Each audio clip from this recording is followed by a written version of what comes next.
Listen to this episode if you have ever wondered what often holds people back from hitting seven figures in their product-based business. This is actually a question that I get a lot because there's a lot of plateaus that can happen before seven figures. And for many people, seven figures is like the goal, the $1 million brand. I want $1 million brand. And I have worked with many to either scale to $1 million, or I've worked with many that have already hit $1 million, and I've heard their stories, their roadblocks, as well as seeing them scale beyond $1 million as well. Today's conversation is really going to be about the biggest misconception that people have and the mistake that they often make that prolong this growth process. Because once you're at the point of hitting multi six figures, like, you're at $200,000, $300,000, $400,000 in sales, to get to $1 million doesn't actually have to be that hard. And that's what we're going to talk about today. What often is that big barrier? And we do see a lot of people get stuck. There's like common plateaus that people have, usually right around 50K, 150, like 350, and then right around like 650, 700, and then right around $1 million. There's like kind of common plateaus. Of course, there's like exceptions to that rule, but today I really want to talk about this question. This question was actually submitted by a listener. Her name is Grace. She DM'd me on Instagram and said, my brand is making multi six figures right now, but I've been in this stage for a while with a buffer of around $75,000 a year for the last few years. I just can't seem to get to that next point. I really want a solid brand, one that makes seven figures and sustains my life with big profit. Why do you see people plateau getting there? I feel like I've tried everything. So from this question, of course, within these, this is all the context that I have. And so I'm going to take with the context that I have and kind of answer this question of why do people plateau their sales? What do they really need to change? And what is the normal reason and the biggest misconception that I see of people at the multi six figures and getting to $1 million? Now, I do just want to say, multi six figures can be 200 and it also can be 600. So I don't know what this gap is here, but if you are really looking to hit that $1 million mark, this is what we're talking about today. Before I dive too deep into the strategy here, I just want to take 10 quick seconds to introduce myself. My name is Madison Page. I am the host of the Small Business Growth Podcast. I am a business growth specialist. I help turn small businesses into the next household names, and I'm here to teach you in this fun conversational type of way. I love to get my community involved. If you like that, make sure you hit the subscribe button. We put out new episodes every Tuesday and Friday.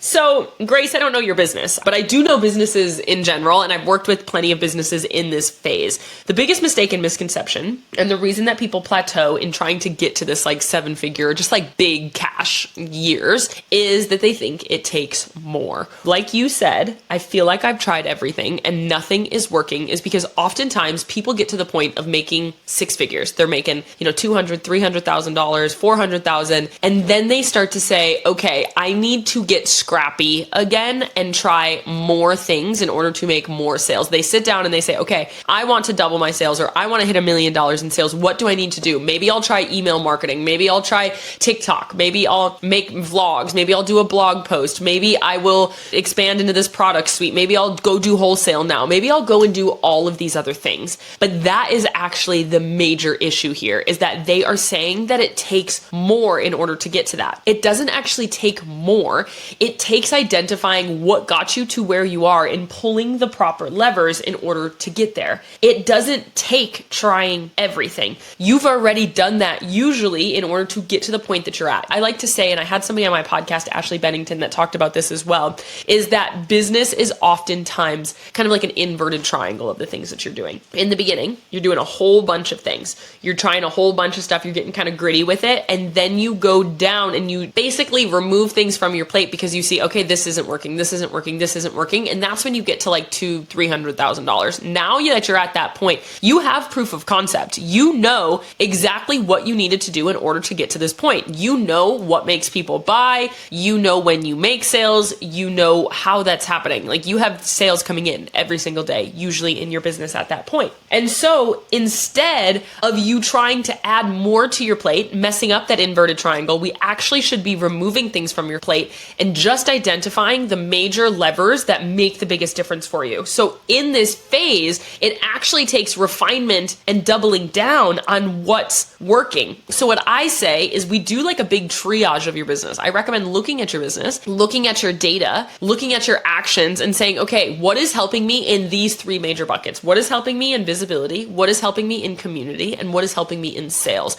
What am I doing in order to do these three buckets? Because those are the three major buckets of a buying cycle. You need new people, you need to nurture them into your community, and then you need to sell to them. What is working in those buckets? And then we can identify where are our gaps and how can we double down on it. So it's not that you're not filling gaps. It just means that you don't need to add more. It's not about more platforms or more marketing or more content or, more of this, more of that. What it actually is how can we really get clear on exactly what's working? How can we do that more, double down on those things, cut out everything that's actually just kind of noise? Because people that make $1 million or whatever, it doesn't really matter what the revenue goal is. People that are successful and continue to grow their business are able to identify how to cut out the noise. It's not that they're not willing to try new things. It's not that they're not willing to take risks, but they know it's kind of that 80-20 rule. They know that 80% of the things that they are doing, they know exactly the result that they're trying to get to it. So they continuously try to have deep focus on the things that are really working, as opposed to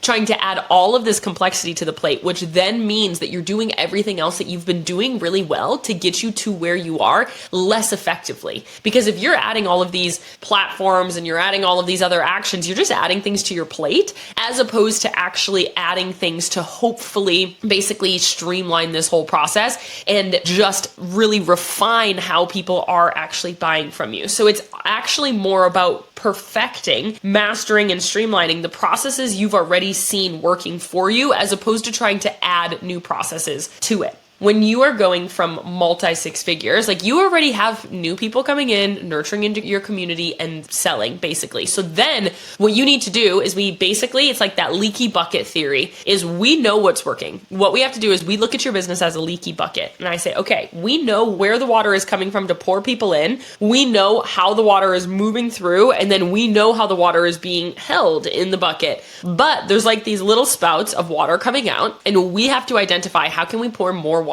How can we keep the water better? And how can we maintain this water? How can we fill those gaps basically? And so yes, we do have to fill some of these gaps, but we also have to identify how can we double down in these areas? How can we post more content that's helping new people come to you? How can we work with more influencers? It's not about more objectives. It's about more of what's already working. And it's all about identifying the levers that are working. So like for me, 90% of my clients come from my podcast. Basically everybody that I work with comes from my podcast or referral from one of my clients at the end of the day. Maybe it's not 90% from the podcast, but it's a lot. All right.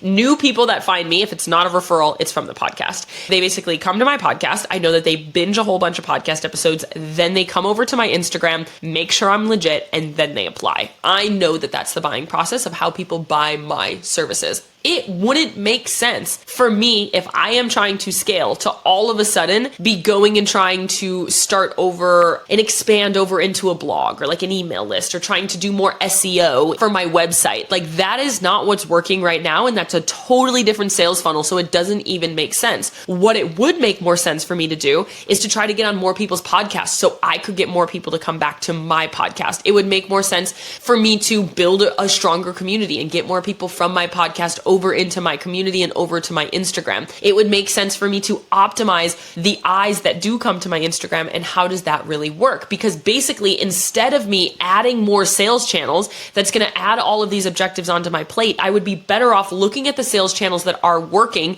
seeing where some of the conversions and some of those people are falling off. And then how can I just pour more gasoline into the sales funnel that's already working? Hey, I'm jumping in here for 30 quick seconds for those of you who are loving the podcast but wish we could dive deeper into every episode topic together. I have actually started a completely free podcast community called the Small Business Cafe for exactly this purpose. Inside this community, we dive deeper into every podcast episode, provide bonus resources, and actually host completely free monthly coaching calls with me. So you can get your questions answered. Plus, you get to submit your questions for our Friday coaching session episodes and connect with other founders. founders too. If you have been loving being a part of this podcast and want to connect with other brand founders, plus get extra support from me, click the link in the show notes below to join. If I wanted to scale, I could start running ads to clips for my podcast. I could start being a guest on more podcast episodes out there. I could, again, just basically try to optimize my SEO to get more people to find my podcast, because what that is doing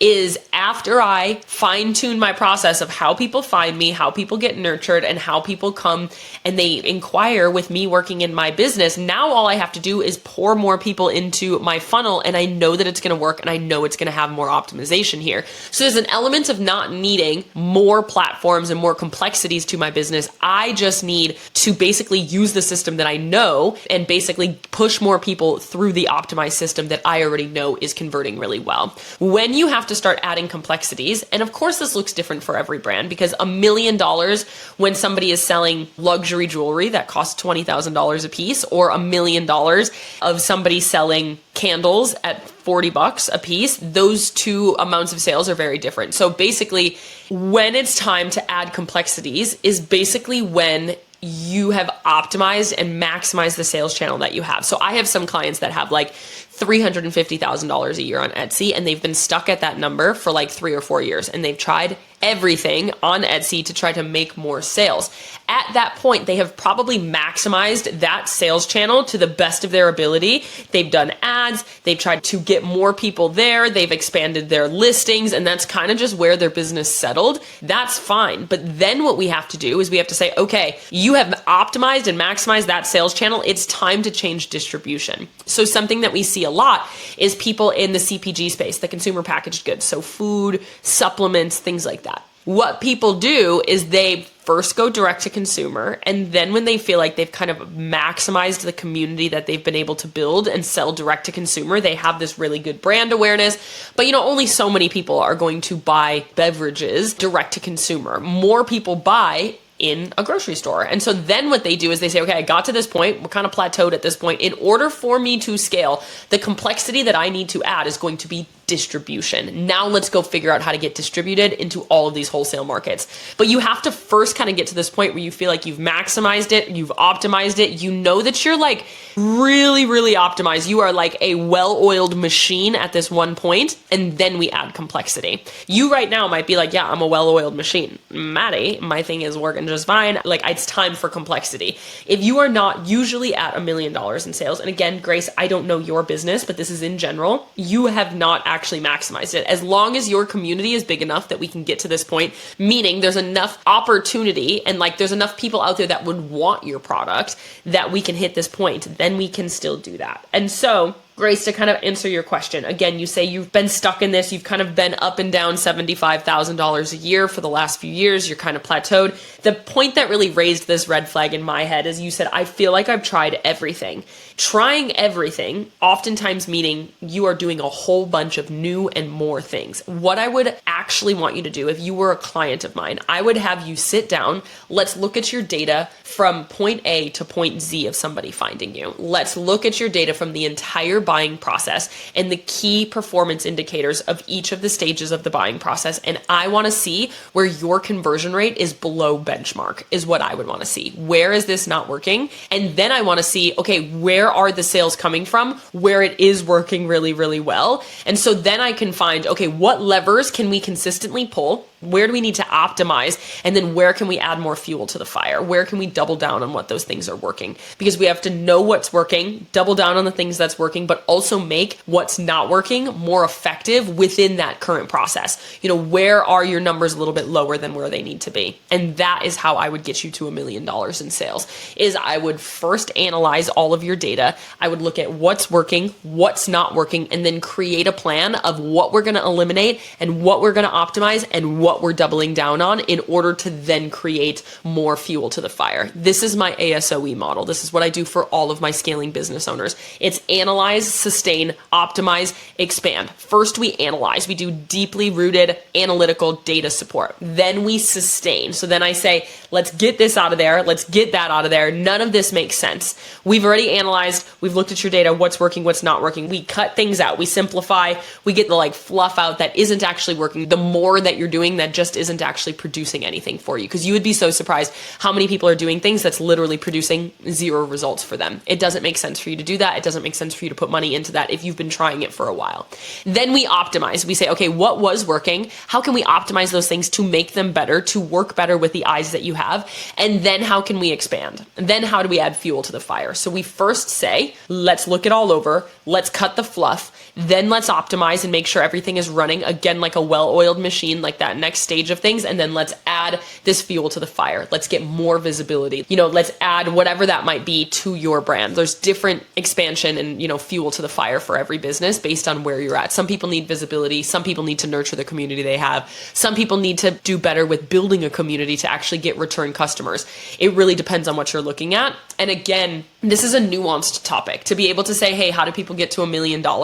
I would need to look at your business, see your industry, see your product, and see what really works. There is a framework to it though, that I can say this is you need ASOE because I can put a framework behind it. But of course there are nuances into all of this. So in your business, if you come to me and you have 100,000 followers on Instagram, you have probably a pool of maybe 10,000 customers that buy from you every year. We can still optimize the 90,000 people that aren't purchasing from you. But if you are making $300,000 a year and you have 20,000 followers and that's all that you have, but you have 15,000 customers, I say, all right, you have maximized that audience. We need to put more people into it. And that's your expansion strategy. So everybody's expansion strategy is slightly different, but it all goes in this same process.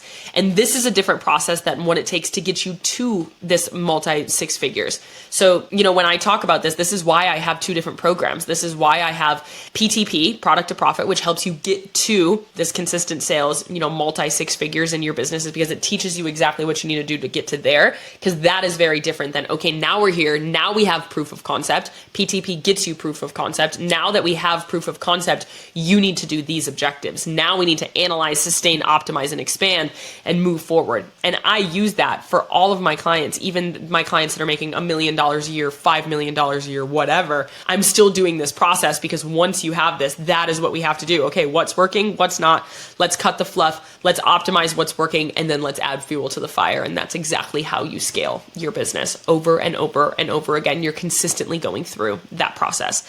Grace, I hope that this was helpful for you. I hope this kind of answered your question. Of course, I can't give you exact business advice here. I don't have any other context than what's here. So it's a little bit different for every single brand, but I hope that this at least gave you a good framework and what exactly that looks like moving forward. If you are ever looking for business support, you know that you have me in your corner, and I would absolutely love to do that. If you want me to answer your burning business question, you can join the Small Business Cafe, which is where you can submit your questions to be answered on our podcast just like this. You can click the link in the show notes and join. I hope that you have a lovely day. If you liked this episode, make sure you share it with a biz bestie that might need to hear it. You guys can have that conversation, because yes, you can have this information in your head, but bouncing it around and having a conversation with somebody else is where it actually allows it to sink in and for you to come up with a plan of how you are going to implement it. So share it with your biz bestie. Make sure that you follow along. We put out new episodes every Tuesday and Friday. I hope that you have a great day. We have a lot to come when we are helping you get through the holiday season moving forward. I hope you have a great day. I love you. I'm rooting for you. I'm in your corner always. I will see you in the next episode.